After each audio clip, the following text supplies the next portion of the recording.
We think slow cooking is a trend we invented. We did not. Between 1945 and 1975, families sat down to Sunday dinners that took all day and cost almost nothing to feed everyone at the table. Number 8 uses a cut of meat most butchers today no longer carry. And number 3 was so tied to Sunday afternoons in the South that missing it meant something was wrong in the house. These are not just recipes. These are how a generation fed itself with dignity. Here are the 25 forgotten Black Sunday dinner recipes that time left behind. Number 25, crackling cornbread. Before there was a recipe, there was a rhythm. Every Sunday morning, the fat trimmed from yesterday's pork was rendered down in a cast iron pan until it curled into crisp golden pieces. The cracklings went into the batter. The cornbread went into the oven. And the family went to church knowing there would be something worth coming home to. Not complicated, essential. Number 24, salt pork and dried beans. The dried beans went into the pot the night before.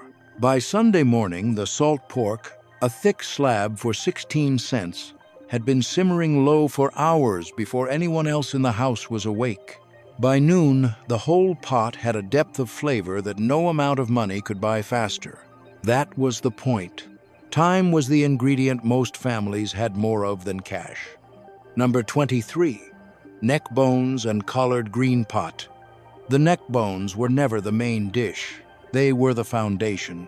Cooks piled in the collard greens, the onion, the vinegar, and let everything cook low for 2 hours until the bones gave up everything they had. The broth left behind was sopped up with cornbread and fought over at the table. The whole pot cost less than a dime. The flavor was worth more. Number 22, stewed tomatoes and rice.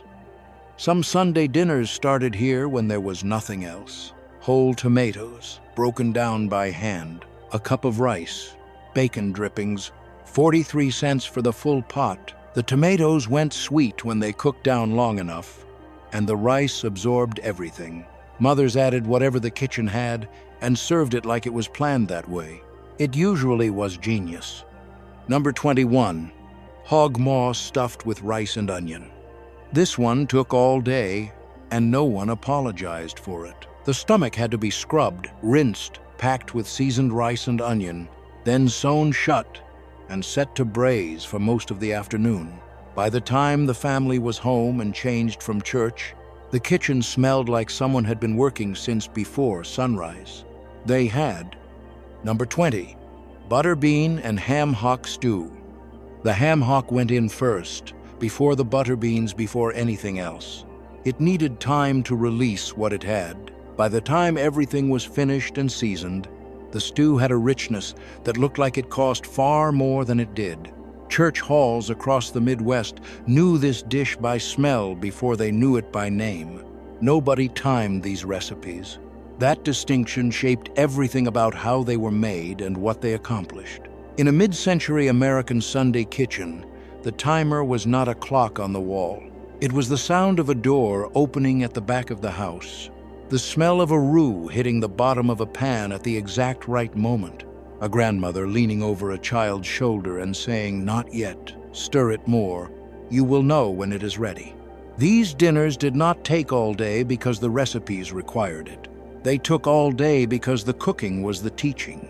Every Sunday, knowledge moved from one pair of hands to another, through the steam of a pot that had never quite cooled between one generation and the next.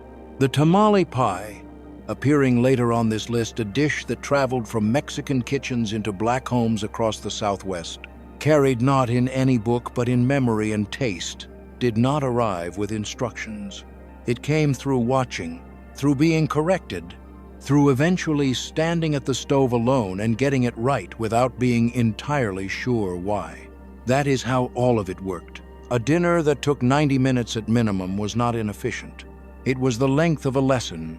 The Sunday kitchen was the only classroom some families ever used, and the curriculum was passed down through smell and repetition, and the particular way a wooden spoon felt in a child's hand when the heat was too high. Somewhere in the second half of the 20th century, something broke that chain. Not all at once, and not with a single announcement. The Sunday kitchens started going quiet. The recipes that had never been written down had nowhere left to go. What caused that silence is something this list will address before the end. Number 19, pot liquor soup with cornbread dumplings. The pot liquor was never thrown away. After a full day of greens cooking in the pot, the broth left behind was poured into a bowl and thickened with dropped cornbread dumplings. In church halls across the Midwest, this came out after the main dishes were gone. It was still the thing people remembered. Number 18, smothered pork chops in onion gravy. The pork chops went in thin. Thin meant affordable, and affordable meant enough for everyone at the table, dredged in flour, browned in a heavy pan, then buried under caramelized onions and cooked low for an hour, until the gravy was dark and the meat was nearly off the bone, over white rice, never rushed. Number 17, chitlins with apple cider vinegar. There is no faster way to know how serious a cook was than by her chitlins. Cleaning them properly took most of a Sunday morning. They went into the pot with onion, garlic, and a pour of apple cider vinegar that cut through the smell and left behind something earthy and deeply savory. Not everyone made them. The ones who did made them right.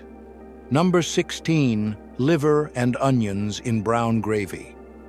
Liver was cheap because most people had already stopped wanting it. That was the opportunity. Dredged in flour, seared hard on both sides, pulled back into dark onion gravy and served over rice. The families who ate it without complaint understood something about not letting what was affordable become what was wasted. Number 15, shipwreck casserole. Sliced potatoes, cubed Spam, canned tomatoes, a sliced onion, whatever else the kitchen had. Baked for an hour.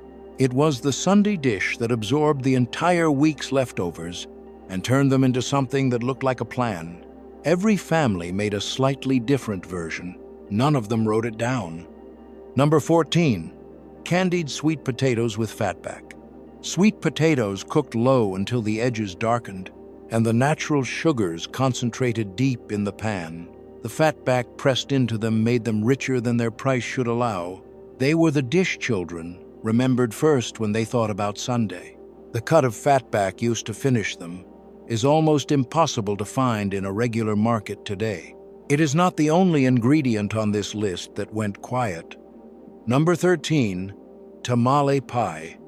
The dish traveled from Mexican communities in the Southwest onto Black Sunday tables.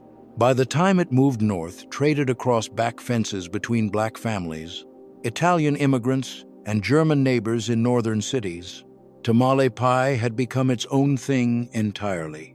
American in the way that only borrowed food can be. Nobody needed to discuss the origin. Everybody needed seconds. Number 12, oxtail and butterbean stew. The oxtail went in on Saturday night. By Sunday morning, it had been braising for hours, the collagen breaking down slowly, the butterbeans swelling in the broth. Families came home from church to a pot that had already done most of its work. The bones gave up everything they had. Nothing was left behind. Number 11, corn pudding with crackling. Eggs, canned corn, a pour of milk, a handful of cracklings pressed into the top before it went in the oven. It came out golden and slightly firm, sitting somewhere between a vegetable and a dessert. Nothing else on the table tasted like it. Children always asked for more. Number 10, sardine and rice bake. For Catholic families who had spent years eating fish on Fridays, this came naturally as a Sunday dish. Canned sardines layered over rice, topped with crumbled saltine crackers, baked until the top was crisp. Not a preference, a decision made by someone who understood how to turn a limited pantry into a complete meal. In the decades following the Second World War, black families moved north by the hundreds of thousands. They left Alabama, Mississippi, and Georgia for Pittsburgh, Chicago, Cleveland, and Detroit. They moved for work, for safety, for a different kind of future. They carried what they could. The recipes rarely made the trip in any form that could survive the distance. When a family arrived in Pittsburgh, they were not living near the cousins who knew the dish. They were not down the road from the church where the older women could still be asked. The oral chain, the one that had kept these Sunday recipes alive across 2 and 3 generations, required proximity. It required Saturday afternoons in someone else's kitchen. It required being corrected by someone who had been corrected before you. Distance broke it. By the 1970s, Swanson and Kraft had filled the gap that migration had left open, not as enemies exactly, but as answers to a silence that was already there. The Sunday kitchen had already begun to go quiet before the convenience products arrived. They moved into a void, not over a tradition that was still thriving. The knowledge did not fade because people stopped caring about Sunday dinner. It faded because the people who held it moved, and the people who needed it could not always follow. Number 3 on this list is connected to that loss in a way most people would not expect. In the communities where it came from, you could read the health of a family by whether it was on the stove on Sunday morning. Number 9, smothered chicken and rice. The chicken went in bone-in, browned first, then covered low until the drippings thickened on their own, over white rice. It stayed good on the stove whether the family sat down at noon or at 3. Patient food for a patient day. Number 8, mock chicken. Mock chicken was built from veal, a cut that most American butchers phased out by the 1970s and virtually none carry today. Polish families in Pittsburgh had been making versions of it for decades, and the recipe crossed into black kitchens during the same migration that reshaped everything else. Skewered, breaded, pan-fried, then braised low until it held together. It looked like chicken. It tasted like something that has no replacement. Number 7, stuffed bell peppers with ground meat and rice. Bell peppers stuffed with seasoned ground meat and rice, baked in a heavy pan until the filling absorbed everything in the pot. Self-contained in a way that made each portion feel like a whole meal by itself. 2 peppers per person meant planning ahead. Number 6, ham and macaroni bake. Leftover ham, cooked macaroni, a block of Velveeta cut into pieces that melted through the pan in the oven. The Velveeta made it hold together in a way that nothing else could. 1 ham stretched across a full week. Sunday's version was always the best. Number 5, Hoppin' John. Black-eyed peas and rice cooked in the same pot with smoked meat and onion. A New Year's dish that became a Sunday dish wherever the ritual mattered more than the calendar. Each bowl heavier and more filling than it looked. Number 4, pig ear salad. Pig ears boiled tender for hours, sliced thin, dressed in vinegar and raw onion, set overnight, served cold. The Sunday table was one of the few places that had both the time and the patience for a dish that worked this slowly. Number 3, slow-simmered collard greens with ham hock. They went on the stove before sunrise. By the time the family was home from church, the kitchen held the smell of pork and greens and the vinegar added in the last hour.